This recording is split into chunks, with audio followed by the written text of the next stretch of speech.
오늘 은혜 받으실 말씀은 마태복음 1장 21절의 말씀입니다. 미미자매님 대독해 주시겠습니다. 아들을 낳으리니 이름을 예수라 하라. 이는 그가 자기 백성을 그들의 죄에서 구원할 자이심이라 하니라. 아멘. 그래서 어제 우리 말씀을 나눈 것 같이 이 예수님께서 태어나셨을 때 사람들은 이제 각기 저마다의 메시아를 기다리고 있었어요. 이 메시아라는 말이 무엇이냐면 헬라어로는 이제 그리스도, 우리가 믿고 있는 이 구원자를 의미하는 겁니다. 그래서 이스라엘 백성들은 저마다의 메시아를 다 기다리고 있었는데 하나님이 뜻하신 메시아가 아니라 하나님의 말씀에서 약속하신 메시아가 아니라 각각 저마다의 메시아를 다 기다리고 있었던 것입니다. 자기가 원하는 모습의 메시아를 기다렸는데 어떤 사람들은 이 로마의 압제에서 벗어날 강력한 통치력을 가진 왕으로서 기다리기도 하고, 어떤 사람들은 선지자로서 기다리기도 하고, 어떤 사람들은 이 부와 지혜를 가져다 주는 어떤 강력한 지도자로서 이렇게 다들 메시아를 기다렸던 것입니다. 그러나 이 정작 자신이 처한 가장 긴급한 상황이 이 죄의 문제에 대해서는 무관심했던 것이 현실입니다. 그래서 이스라엘 민족은 하나님께서는 이스라엘 민족을 선택하시고, 이스라엘 민족은 하나님께 선택받은 민족으로서 죄와는 자신들이 상관없는 것으로 여겼기 때문에 하나님의 은혜로서, 하나님의 은혜로 할례를 통해서 이미 구원받은 백성으로서 자기들은 죄와 상관없는 사람들이고 심판과는 상관없는 사람들로 여기면서 살았던 것이 현실이었어요. 특히 이 바리새인들은 하나님의 율법에 자신들의 율법까지 더해서 아주 완벽하게 하나님의 말씀들을 지키면서 살았기 때문에 겉대법으로서는 흠잡을 수 없는 아주 완벽한 그런 사람들이 바리새인들이었거든요. 그래서 하나님이 우리는 죄와는 아무런 상관없는 사람이야, 나는 하나님의 택하신 민족으로서 하나님의 말씀들을 완벽하게 다 지키면서 살기 때문에 심판과는 나는 상관없는 사람이야, 이렇게 생각하면서 살아왔었습니다. 그러나 하나님이 보셨던 것은 그 사람들이 겉으로 율법을 지키느냐 아니면 겉모습이 중요한 것이 아니라 속의 법, 다시 말하면 우리의 마음의 법까지도 지키는 것을 하나님께서는 이제 원하셨던 거예요. 그러니까 살인하지 말라는 말씀을 미워하지 말라는 말씀으로, 그다음에 간음하지 말라는 말씀을 여인을 보고 음욕을 품는 것조차 이미 마음에 간음하였다 말씀하고 있고, 또 원수를 대적하고 원수 갚으라고 말씀을 하셨는데 신약에 와서는 이 원수를 갚지 말고 하나님 앞에 맡기라는 이 말씀으로 다들 완성을 시키신 거예요. 그래서 예수님께서 메시아, 그 다음에 왕을 오셔서 자기 백성들을 이 로마의 압제에서 구원을 해야 되는데, 오히려 구약의 모세의 법에 더해서 하나님의 말씀에는 마음의 법까지 우리가 지켜야 됩니다. 그러니까 그 구약의 율법만 지키는 것이 아니라 거기에 더해서 우리는 하나님 앞에서 마음에 있는 법까지도 우리가 지켜야 됩니다.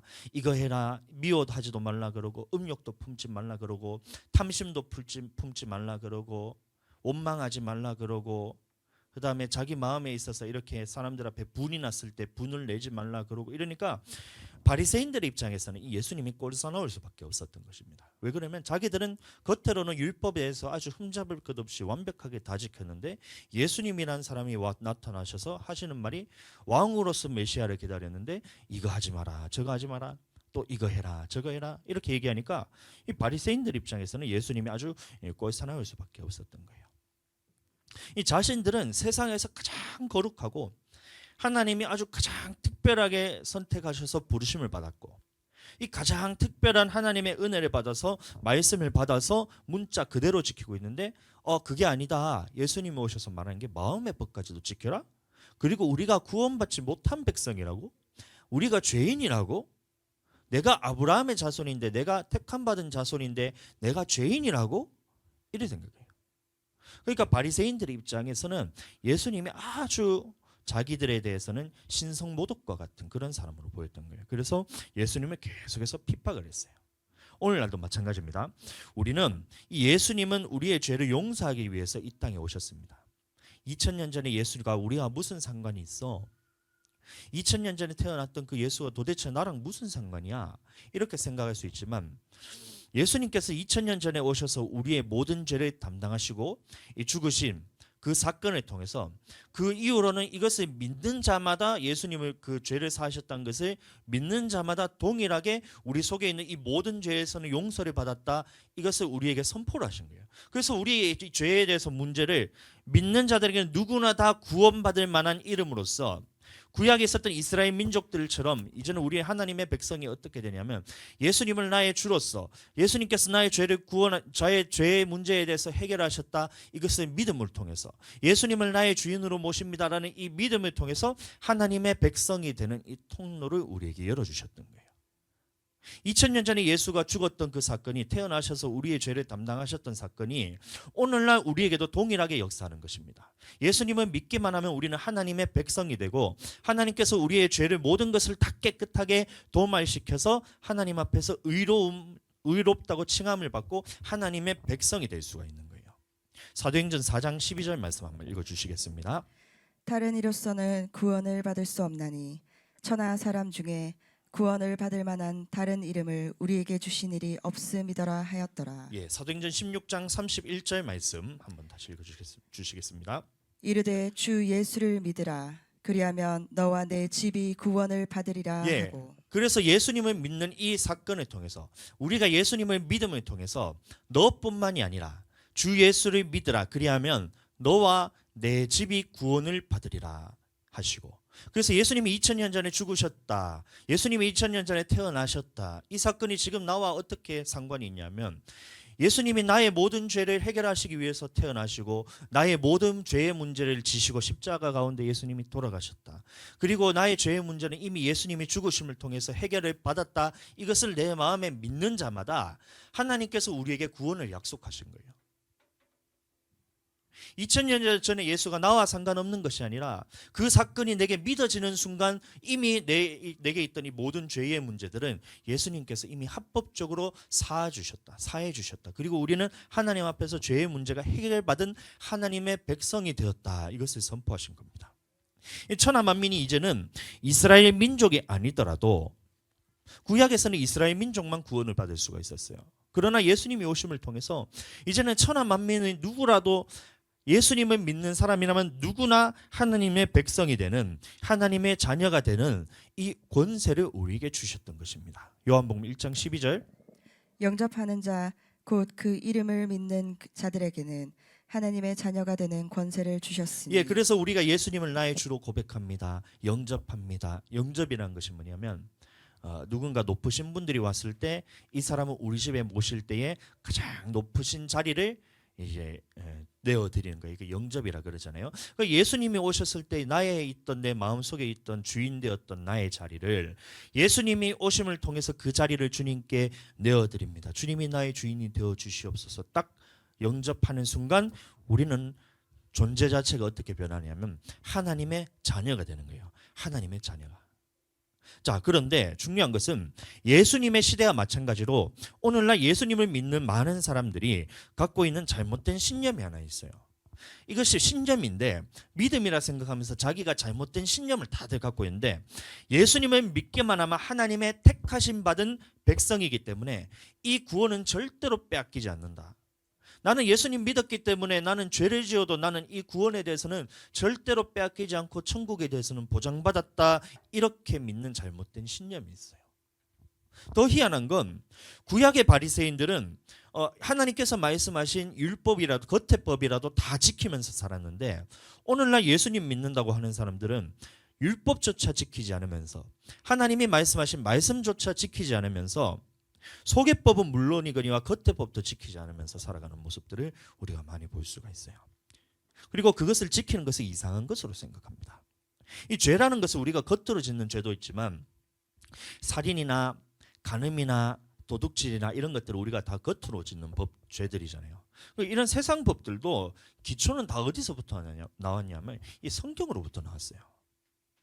세상에 있는 모든 나라들, 우리가 이제 보통 알고 있는 나라들 생각해 보시면 대부분의 나라가 법들이 다 있어요. 헌법이 있고 그 지켜야 되는 법들이 다 있는데, 그 법들이 기초가 어디서부터 나냐면 성경으로부터 나왔어요. 그런데 예수님을 믿는 사람들이 이런 법조차도 오히려 지키지 않으면서 오히려 더 악하게 사는 모습들을 보는 경우들이 굉장히 많아요. 이런 겉에뿐만이 아니라 속으로 짓는 죄들도 있잖아요. 여러분들도 아마 다들 이런 죄들을 이제 하나씩 안으면서 살아가시는 것 같은데, 미움, 뭐 다툼, 시기, 질투, 그다음에 음욕을 품거나 탐심을 품거나, 이 성질 나는데 성질대로 해붙이잖아요. 성질 날 때 우리가 해붙일 수 있어요. 성질이 나잖아요. 살다 보면 부딪히고 마음이 안 맞고 저 사람이 나에 대해서 함부로 하는 것 같고 이러면 성질이 확 나잖아요. 그런데 성경에서 말하기를 이게 성질대로 해붙이는 것조차 성경에서는 죄라 그러거든요. 그런데 이런 죄들이 우리 속으로 짓는 죄들이 있는데 얼마나 마귀가 충동질하는지 모릅니다. 하나님을 떠나게 쉽게 만들고 교회를 떠나고 싶게 만들고, 이런 모든 것들, 속으로 짓는 죄들 또한 우리가 볼 때는 죄가 아닐지 몰라도 하나님께서는 우리의 중심을 보시는 분이시기 때문에 하나님 앞에서는 이 모든 것들이 죄가 되는 거예요. 이런 죄들을 우리가 안고 살아간다면 마지막에 심판 때 이 심판을 피할 수 있는 사람은 아무도 없는 것입니다. 근데 예수님을 믿었다고 이런 죄들을 안고 살아가면 그러면 나는 용서를 받았냐? 그것이 아니고, 이런 것들이 내게서 드러났다면 예수님께서 그 길을 열어주셨으니까 회개를 통해서 다시 한번 하나님 앞에 의롭게 고치고 하나님 앞에서 이런 것들의 용서를 받고 회개함을 통해서 다시 하나님께로 나아가고 이런 것들을 계속 해나가야 되는데, 나는 예수님 믿었으니까 구약에 있었던 바리새인들처럼, 예수님 시대의 바리새인들처럼 나는 하나님께 택함 받은 민족이기 때문에 나의 구원은 절대로 빼앗기지 않아, 심판은 내게서 물러가서 이러면서 살아가는 거예요. 이것조차도 하나님 앞에서는 죄가 되는 겁니다. 사무엘상 16장 7절. 사람은 외모를 보거니와 나 여호와는 중심을 보느니라 하시더라. 예, 이 죄의 무게가 얼마나 무거운지 여러분들 한번 생각해 보세요. 죄의 문제가 누구나 지금은 나는 죄가 없어, 죽음이 두렵지 않아, 죽음에 대해서 이것을 막 이거 죽음의 두려움에 대한 것을 극복하는 것과 죽음의 문제를 해결하는 것은 다른 겁니다. 예? 두려움을 극복하는 것은 누구나 할 수 있어요. 근데 이것을 해결할 수 있는 것은 예수 그리스도밖에 없는 겁니다. 근데 이 죄의 무게가 얼마나 크냐 하면 이 죽음에 대한 두려움 때문에 사람들이 다 저마다 이 무게를 안고 살아가는 거예요. 죽음 이후에 대한 영혼의 심판에 대해서 다들 두려움을 안고 살아갑니다. 이 잘 나가던 사형수들도 지금 사형장을 고치기만 했어요. 얼마 전에 한동훈 법무부 장관이 이제 전국에 있는 이제 교도소에, 사형장이 있는 교도소를 다 수리하라 이렇게 해서 사형장만 복구를 시켰는데 그 안에 있던 사형수들이 태도가 다 달라졌어요. 맨날 간수들을 교도관들을 막 이제 폭행하고 막 욕하고 함부로 하고 이렇게 했던 사람들이 사형장만 딱 고쳐놨더니만 태도가 바뀌어가지고 전부 다 조용하게 이렇게 지낸다고 하고 있는 거예요. 왜 그래요? 죽음에 대한 두려움이 다들 있는 거예요. 얼마 전에 제가 이제 교도관 중에 한 사람이 간증하는 것을 제가 들어본 적이 있습니다. 그 사람이 예전에 60년대, 70년대는 우리나라도 사형 제도가 있었어요. 그래서 사형수들을 집행하는 그런 교도관이 간증하는 것을 제가 들었는데, 모든 사람들 사형수를 할지라도 그렇게 잘 나가던 감옥에서 법이 없이 사는 그런 사람들이 자기들이 막 겁 없이 그렇게 살아가는데도 죽음 앞에 딱 서는 순간 모든 사람이 동일하게 되는 거예요. 사형장을 여러분들 안 가보셨잖아요. 그래서 설명을 드리면, 마지막에 사형 틀 위로 올라갈 때 마지막 계단이 있어요. 계단에 이렇게 올라가서 사형장에 올라가서 사형을 집행하는 그 사형장이 있는데 모습이 그런데, 처음에 사형장 들어가기 전까지는 사람들이 개판인 거예요. 죽음이 두렵지 않다는 거예요. 막 나가는 거예요. 그런데 사형 집행하려고 딱 올라가는데 그 마지막 계단을 딛지 못해서 사람이 발걸음이 안 떨어지는 거예요. 모든 사람이 다 그래요. 아무리 극악무도한 사형수라도 이 마지막 계단을 올라가는 것이 못 간다는 거예요. 그러니까 마지막 계단 올라가려고 하는데 어떤 사람은 다리가 풀려가고 주저앉기도 하고, 어떤 사람은 오줌을 싸기도 하고, 그 죽음에 대한 공포가 너무 두려워서. 밑에서는 사형수가 나는 사형수인데 네가 어떻게 할 거나, 죽으면 그만이지 이러는데 정작 죽음 앞에 마지막 계단을 올라가지 못하는 그 모습을 보면서 이 교도관이 생각하는 거예요. 야, 죽음에 대한 공포가 사람들이 아무리 자기가 잘 나가고 그것이 두렵지 않다고 버팅긴다 할지라도 실제 사건으로서 죽음에 딱 들여지는 순간 모든 사람이 동일하게 이 죽음에 대한 공포에 대해서는 이기는 사람이 아무도 없었다는 거예요. 그리고 죽을 때 모습을 딱 보잖아요. 그러면 사람의 얼굴이 새파랗게 질려가지고 죽음 후에 대해서 심판에 대해서 하니까 죽을 때 모습이 이미 다 얼굴 표정이 일그러져가지고 무슨 저승사자 본 것처럼 이렇게 얼굴 표정이 다 일그러져가지고 그 공포 때문에 질려가지고 그렇게 사형 집행하는 모습들을 봤다는 거예요. 그런데 한 사형수가 있었는데 어떤 사람이냐면 이 밖에 있을 때 68년도에 아주 유명한 이제 사형수가 있는데 이제 도끼로 사람을 6명을 죽인 거예요. 그래서 감옥에서 사형 선고를 받고 이제 감옥에 들어갔는데 이 사람이 다른 사형수들하고 똑같은 거예요. 완전히 그 죽음에 대한 그것이 두려움이 없는 것처럼 막 나가는 거예요. 교도관 보면 때리고 욕하고 침뱉고 뭐 하락하면 내가 사형수인데 하고 이러면서 막 나가는 사람이 있었어요. 그런데 이 사람이 어떤 한 교회에서 보내준 성경책을 읽다가 처음에는 집어 던졌어요. 근데 계속해서 편지를 보내고 하다가 어느 순간 계기가 돼가지고 성경책을 딱 읽는데 성경책을 보고 예수님을 믿게 된 거예요. 얼마나 이 부분에 대해서 자기가 이 죄가 크면 자기는 6명을 죽인 것이 자기가 이것이 당당했다는 거예요. 왜냐하면 저 사람이 나를 모함해가지고 중령 중에 한 사람이 자기를 모함해가지고 그 사람을 죽이고 자기를 모함했던 사람을 6명을 죽여가지고 그렇게 해가지고 감옥에 갔다는 거예요. 그런데 자기가 너무 당당하게 살았는데 정작 성경을 딱 보니까 나는 이게 죄인 줄은 몰랐다는 거예요. 근데 예수님을 믿고 났더니 이것이 죄가 너무 크다는 것을 알고 자기가 죽음 앞에서 죽으면 천국 가지 못하고 지옥으로 갈 것이 너무 생생하게 알아지는 거예요. 그 감옥에 있으면서 성경책을 읽다가 예수님을 믿게 돼버렸어요. 참 희한한 경우죠. 근데 예수님을 믿는데 이것을 7일이면 성경을 구약 신약을 다 일독을 하면서 그렇게 하면서 평생의 성경을 보는데 하루는 딱 깨달았는 게 내가 이것을 내가 살인했던 이유가 진작에 내가 예수님을 만났더라면 내가 그런 짓을 하지 않았을 건데 내가 예수님을 몰라가지고 그걸 살인을 하고 이렇게 해서 지금 내가 이렇게 살고 있다. 진작에 내가 예수님을 만났더라면 내가 이렇게 살지 않았을 건데 그렇게 후회를 했다는 거예요. 그 사람 이름이 뭐냐면 이 고재봉이라는 사람입니다. 사형수 이름이. 그래서 자기가 진심으로 뉘우치고 그 죽인 사람의 어머니를 보았더니만 그 어머니가 이제 어떤 감리교 권사님이신 거라. 이 권사님한테 자기가 정말 죽을 죄를 지었다. 아들에 대해서 평생을 갚지 못하는 죄 이것이 너무 커서 어떻게 사죄해야 될지 모르면서 평생을 그렇게 어머니한테 사죄를 하면서 그렇게 살고 그렇게 살고 그럼에도 불구하고 자기가 죽음 후에 부활에 대해서 믿어지지 않는 거예요. 1년 지나고 2년 지나고 몇 년이 지났는데 근데 어떤 한 교회의 목사님이 한길교회라는 한 무슨 교회인데 그 목사님이 계속 편지를 보내는 거예요. 그 사형수한테. 근데 어느 날 이 사형수가 편지 같은 거 보면 집어 던지고 이렇게 하다가 하루는 마음에 감동이 와서 편지를 딱 읽는데 몇 년 동안 한 번도 이 편지에 대해서 이거를 끊임없이 이제 목사님이 보내시니까 한 번 심심해서 읽어봤는데 이 죽음 후의 부활에 대해서 예수 그리스도께서 나의 죄에 대해서 용서하셨다는 이 메시지가 자기 마음에 감동이 온 거예요. 그래서 찬송을 부르면서 날마다 감옥에서 찬송을 부르고 죄인오라 하실 때에 날 부르소서 이 찬송을 매일같이 감옥에서 부르면서 간수장도 전도를 하고 그 감옥에 왔는 그 모든 죄인들 그런 죄수들한테 매일같이 전도를 하면서 몇 년을 그렇게 죄인을 전도를 하면서 그런 삶을 살았던 사람이 있었어요.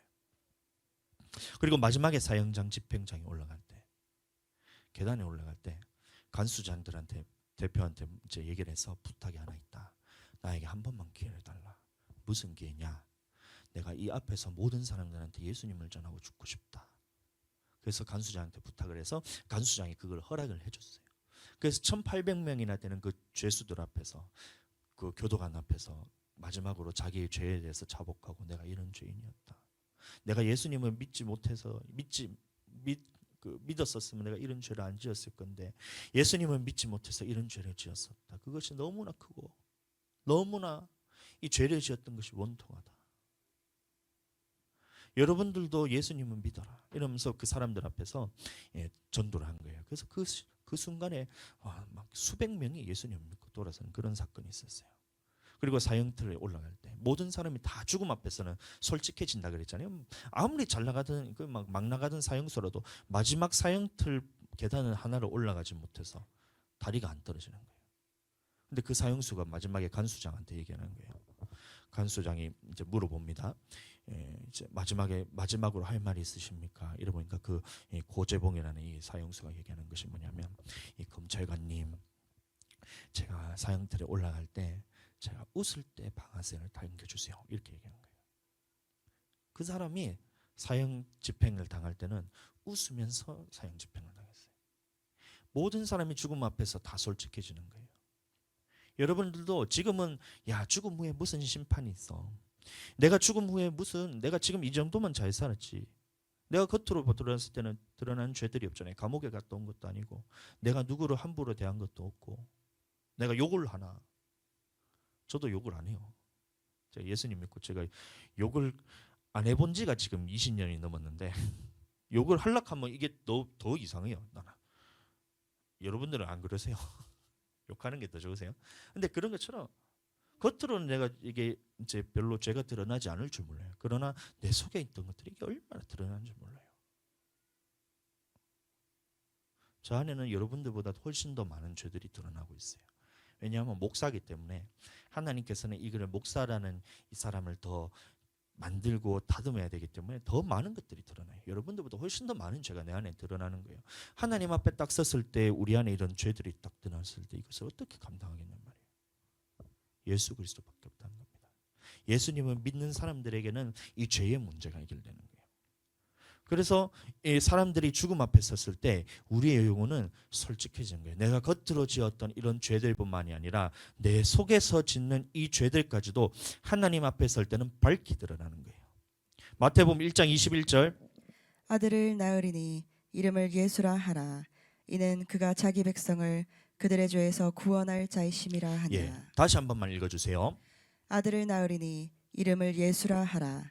이는 그가 자기 백성을 그들의 죄에서 구원할 자이심이라 하니라. 모든 사람이 착한 사람, 나쁜 사람, 어린아이나 노인이나 아니면 부자든 가난한 자든 모든 사람이 이 죄에 갇혀서 종노릇하고 있는 거예요.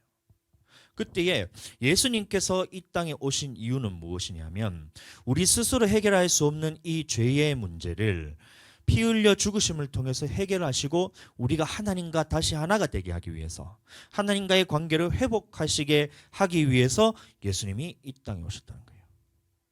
2000년 전에 예수님이 왜 이 땅에 오셨어요? 우리에게 있는 이 모든 죄의 문제를 담당하시고 죽으시기 위해서 예수 그리스도께서 오셨다는 겁니다. 우리는 이 예수님을 믿음을 통해서 죄의 문제를 해결받는 것이고, 예수님을 믿음을 통해서 이 죄에서 구원을 받는 것이에요. 아멘. 우리 마태복음 다시 한번 읽어주세요. 아들을 낳으리니 이름을 예수라 하라. 이는 그가 자기 백성을 그들의 죄에서 구원할 자이심이라 하니라. 아멘. 이것이 믿어지는 사람은 우리의 모든 죄들이 다 해결받고 하나님 앞에 설 때 의롭게 설 수 있는 것입니다. 그래서 예수님이 2000년 전에 이 땅에 오신 거예요. 근데 오늘 조금 다룰 것은 다른 부분인데, 왜 예수님께서는 말구유에서 태어나셨을까요? 제가 어제 질문을 드렸죠. 예수님께서 이 땅에 태어나셨는데 왜 하필이면 베들레헴에서 태어났나? 왜 하필이면 구유에서 태어나셨나? 이 부분에 대해서 제가 다루는 겁니다. 자, 구유에서 왜 태어나셨냐면, 이 첫째는 어제 말씀드린 바와 같이 구약에 있었던 하나님의 모든 말씀들의 예언을 성취하시기 위해서 구유에서 태어나셨어요.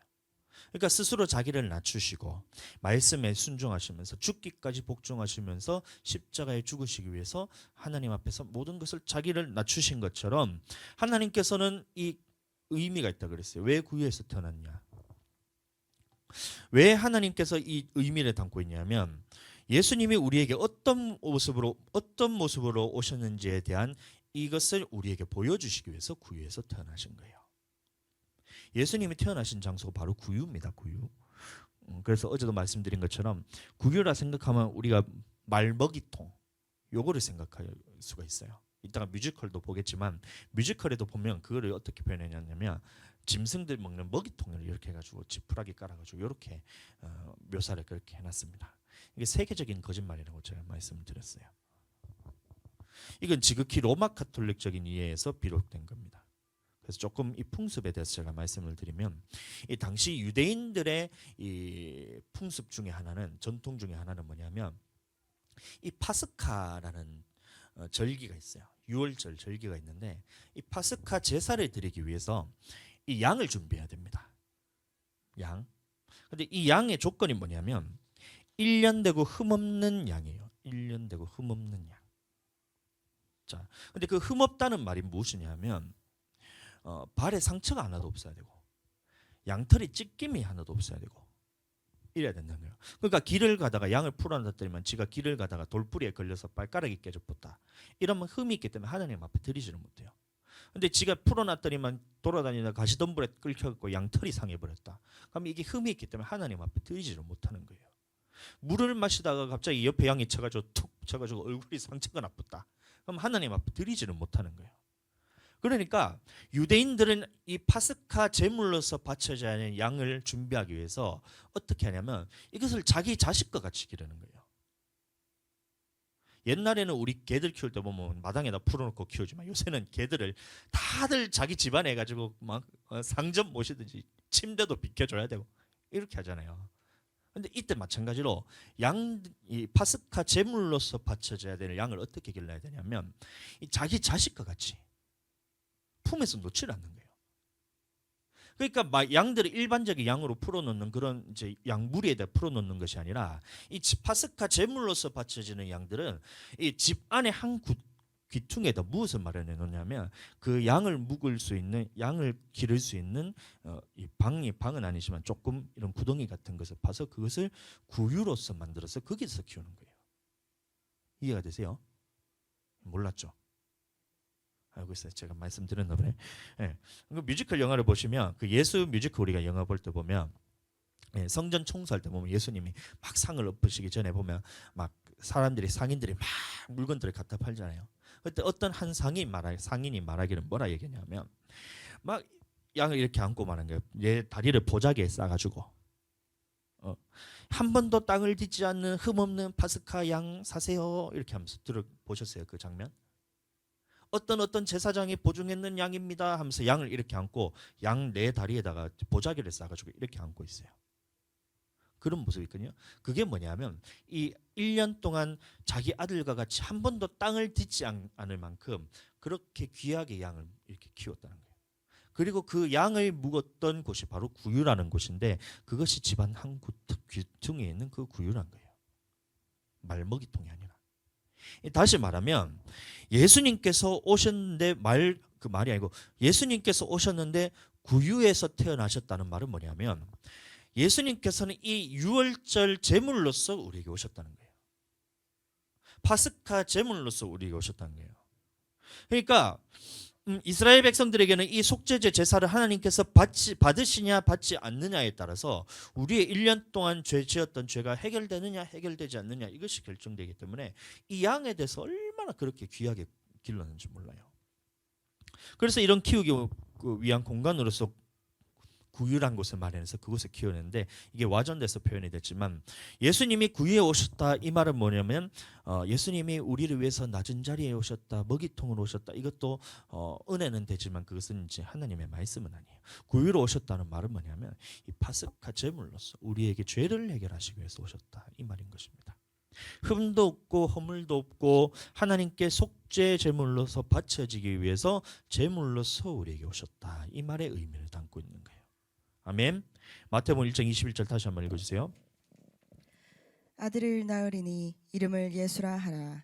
이는 그가 자기 백성을 그들의 죄에서 구원할 자이시니. 예, 그 믿는 자들의 죄에서 구원하시기 위해서 스스로 제물이 되기 위해서 구유에 태어나셨다는 거예요.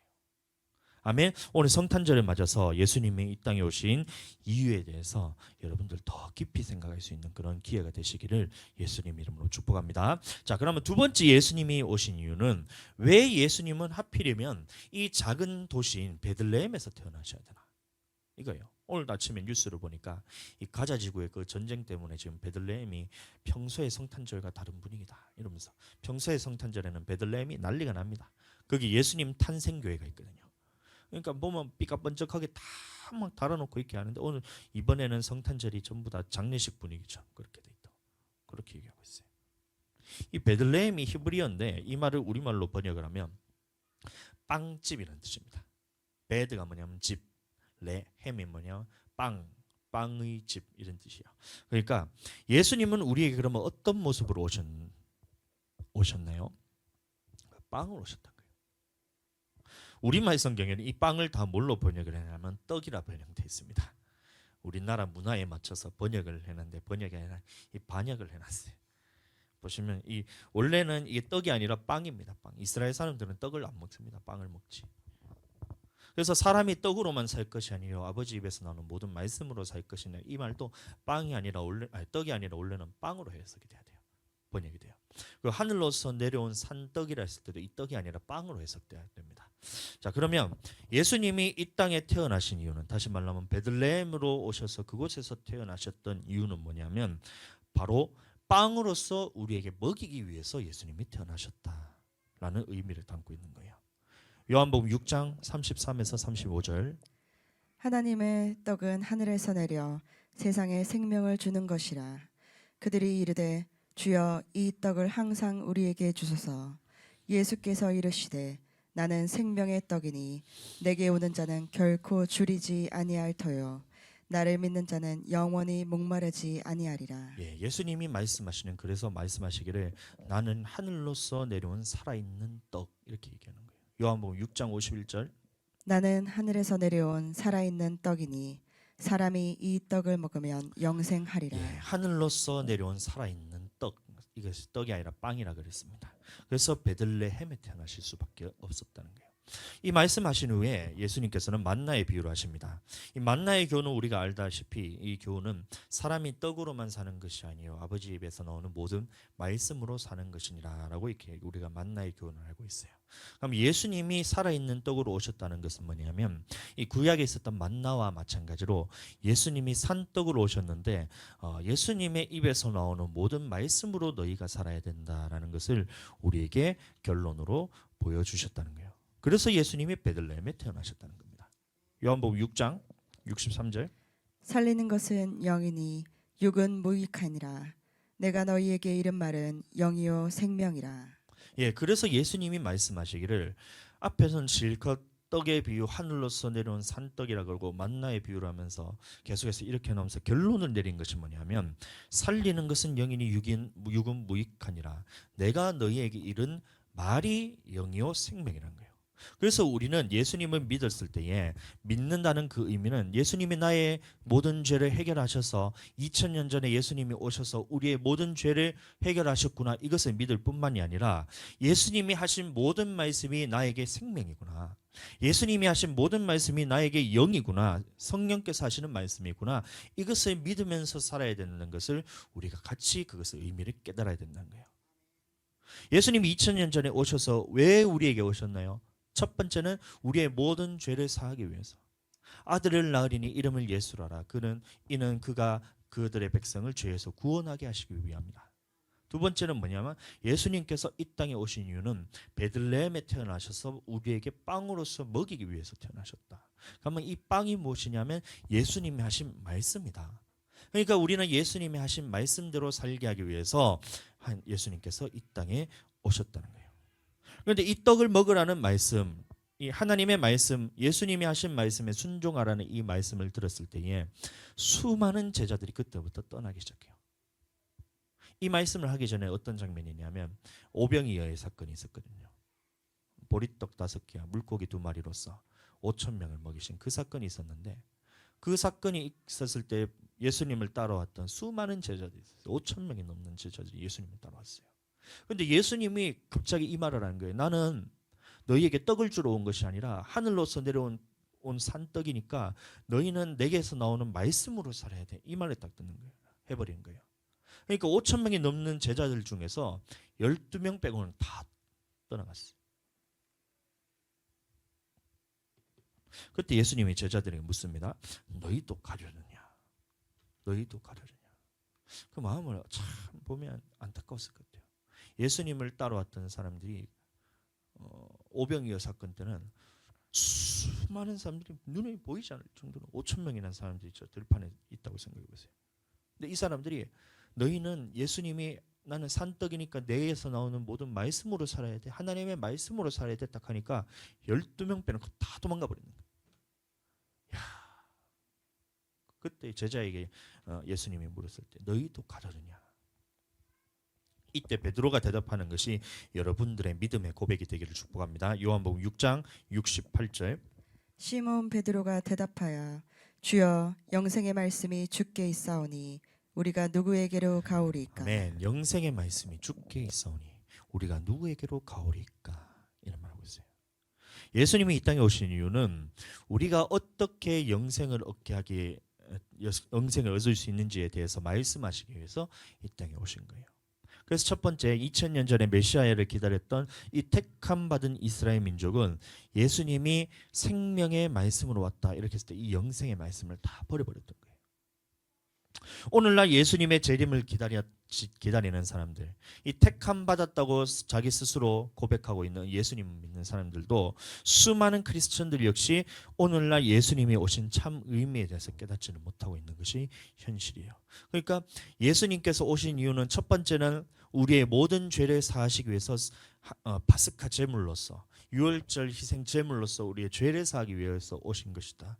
그리고 두 번째 의미로서 이 베들레헴에 태어나셨다는 말은 뭐냐면 영생의 말씀을 우리에게 주어서 이 말씀대로 삶을 통해서 하나님 앞에 영생을 얻게 하기 위해서 예수님께서 이 땅에 오신 것이다 라고 하는데, 첫 번째 거는 잘 받아들여요. 그래서 나의 죄의 문제를 예수님께서 해결하셨습니다, 나는 예수님 믿음을 통해서 구원받았습니다, 요거까지는 사람들이 싹 받아들이는데, 두 번째로 내가 너에게 주는 이 빵, 다시 말하면 예수님이 하시는 말씀대로 살아야 됩니다, 이 말에 이것이 예수님이 오신 의미인데, 이 말씀을 딱 전했을 때는 이것을 싹 다 버려버려요.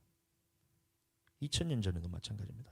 메시아가 오셨을 때 너희를 구원할 것입니다, 하나님께서 택하신 메시아가 너희에게서 오셔서 영원토록 너희에게 왕으로서 통치할 것입니다, 예수님께서 메시아께서 오십니다, 구원자가 오십니다 할 때 그 메시아에 대해서 자기 저마다가 생각하는 거예요. 그래서 메시아가 오는 것까지는 알겠는데, 그때 그렇게 메시아를 기다렸던 사람들이 예수님이 오셔서 하는 말씀 때문에 너희는 구약에 있었던 그런 법들만 지키는 것이 아니야, 이제는 예수님이 오셨으니까 너희의 마음속에 있는 것, 그 죄의 문제까지도 해결해야 되니까 너희는 이 죄의 문제까지도 해결받아야 돼, 말씀을 딱 전하니까 구약에 있었던 메시아를 기다렸던 수많은 이스라엘 백성들이 예수님을 돌로 쳐 죽였어요. 오늘날 예수님께서 재림하실 때는 심판해 주러 오십니다. 그 예수님이 우리에게 오셔서 너의 모든 죄의 문제를 해결해 주시기로 오셨어. 그러니까 너희는 이제는 할례를 통해서 이스라엘 백성이 되는 것이 아니야, 너희는 예수님 믿음을 통해서 너희는 하나님의 백성이 될 수 있어. 그러니까 너의 죄의 문제를 예수님 믿음을 통해서 해결받아야 돼, 아멘 하고 이것까지는 다 받아들입니다. 그 다음에는 믿는 사람들이 어떻게 하냐면, 이제 예수님을 믿었으니까 하나님께서 우리에게 하신 말씀대로 살아야 돼요. 예수님이 이 땅에 오신 이유는 우리에게 제물로서 오신 뿐만이 아니라 우리에게 빵으로서 먹이기 위해서 영생의 말씀으로서 오셨기 때문에 너희는 예수 그리스도께서 입에서 나오는 모든 말씀으로 살아야 됩니다. 우리 하나님의 말씀대로 순종하면서 살아야 됩니다. 우리가 택함 받은 민족이기 때문에 하나님 앞에서 구원 얻기 위해서는 예수님이 하신 말씀대로 우리가 살아야 돼요, 딱 전하잖아요. 그럼 구약에 있었던 그 이스라엘 백성들처럼 나는 예수님 믿는데 무슨 소리야, 나는 구원 받았는데 무슨 소리야, 나는 예수님 믿잖아, 나는 하나님 앞에서 택함 받은 민족이야, 나는 하나님 앞에서 심판에 이미 물러갔어, 천국에 대해서는 보장받았어, 이러면서 똑같이 예수님 믿는 사람들이 예수님을 핍박하고 있어요. 믿는 사람들도 핍박하고 있어요. 그러나 오늘 여기 계신 모든 넓은 마음 교회 성도 여러분들과 가족 여러분, 그리고 또 유튜브 영상으로 시청하고 계신 각처에 있는 성도 여러분, 그리고 우리 또 영상으로 시청하고 있는 우리 사모님들까지, 사모님들이 아니고 죄송합니다, 사모님 한 분입니다. 사모님과 우리 강강이까지, 네. 왜 예수님께서 베들레헴에서만 태어나셔야 했는지, 왜 예수님께서는 구유에서 태어나셔야 했는지, 그 의미에 대해서 제대로 깨달으셔서 나의 죄의 문제를 해결하기 위해서 오셨구나, 또 우리에게 말씀을 통해서 영생을 주기 위해서 예수님께서 오셨구나, 이 의미에 대해서 깨달아서 이 성탄절의 의미를 마음속에 깊이 새기셔서 깨달으셔서 꼭 함께 천국에 가게 되시기를 예수님 이름으로 축복합니다.